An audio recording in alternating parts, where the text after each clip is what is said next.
The boardwalks may have reopened and some tourists may have returned, but 7 months after Hurricane Sandy, life is far from normal on the Jersey Shore. No town was hit harder than Manahawkin, New Jersey. It's on a narrow barrier island about an hour and a half south of New York City.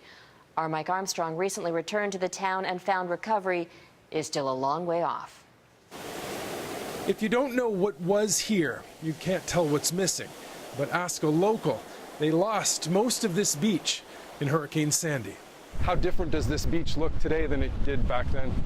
I think the beach would have probably been 20 or 30 yards further out.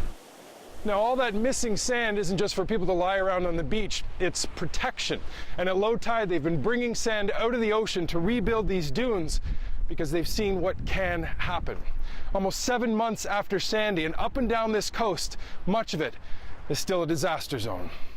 This is where our master breach occurred. Chris Niebling hasn't had many days off since Sandy. He's with the town's emergency measures office. The storm literally ripped through the barrier island, leaving it without power, phones, water, and sewage. It was all destroyed. We had to build everything from the ground up.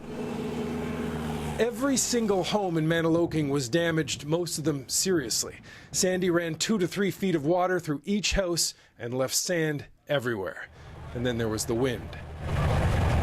Today, out of 500 homes here, only about 20 families have been able to move back. 60 homes beyond repair are being demolished. Others don't have to be. They simply vanished. We lost 56 homes right from the storm that just absolutely disappeared. We have no idea where they went.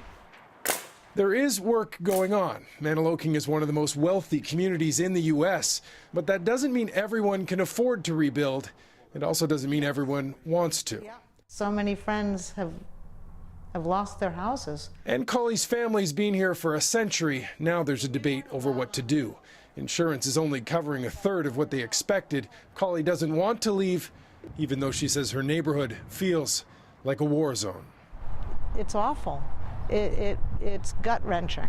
Slowly but surely, people will be back in, but it's going to be a long process. Years. It does feel as though things are going in the right direction, but any progress is made with a backdrop of nervousness. The storm is still fresh in the memory, and no one here thinks it can't happen again. Mike Armstrong, Global News, Manahawkin, New Jersey.